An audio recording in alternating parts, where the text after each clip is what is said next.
Alright, so let's take a look at multiplying complex numbers. Alright, so here I've got, let's see, 4 examples to do. Alright, so here we've got 5 times negative 2 minus 3i. Well, all we do is we just distribute the 5. And so this would give me negative 10 minus 15i. And this would be your answer. And yes, the problems get tougher as we go. I'll just start out with the easiest ones first. All right, so this is it. You just distribute the 5 to each term. It's a distributive property. All right, so how about this one? So here we got 4i times 7 minus 5i.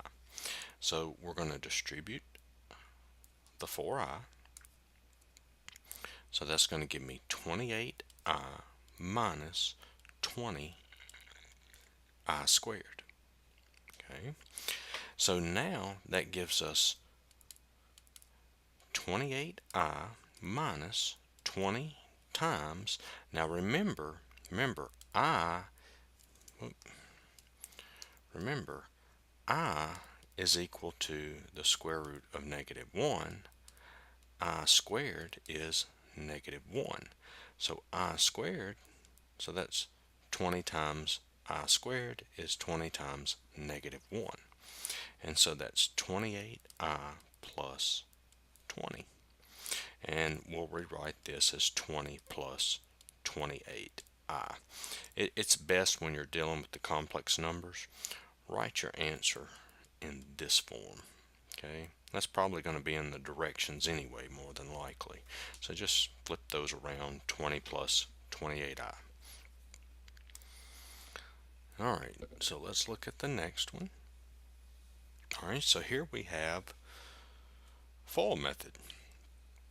First, outside, inside, last. Alright, so I'm going to multiply the first. So 2 times negative 3 is negative 6.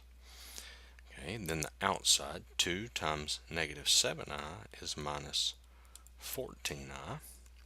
And then I multiply the inside, 5i times negative 3 is minus 15i.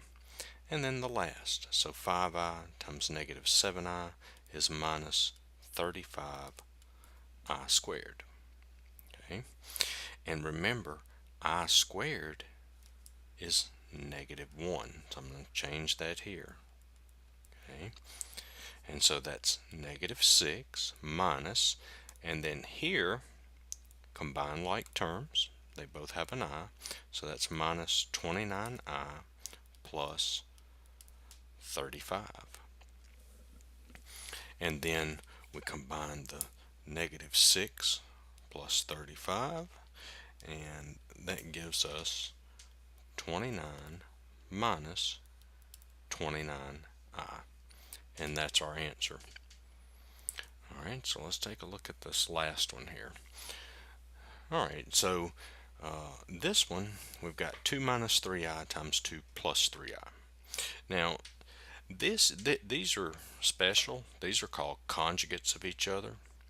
Okay, a conjugate, if you have well, basically, you just change the sign in between them.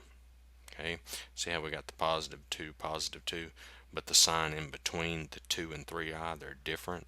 So that means those are conjugates of each other. Now, you can FOIL this out just like we did in the last problem. Okay, but I'm going to show you, there's a formula.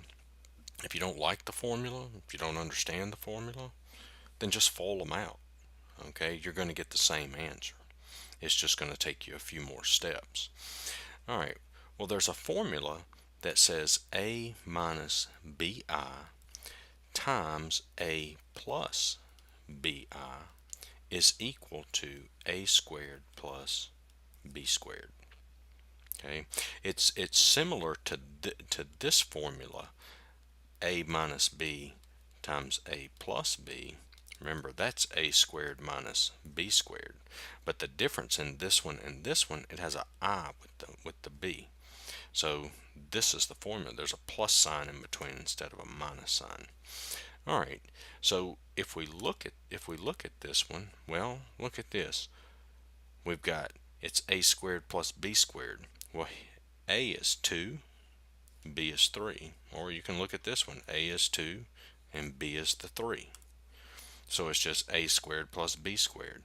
So a squared, well, that's 2 squared, plus b squared, well, b is 3, so that's 3 squared.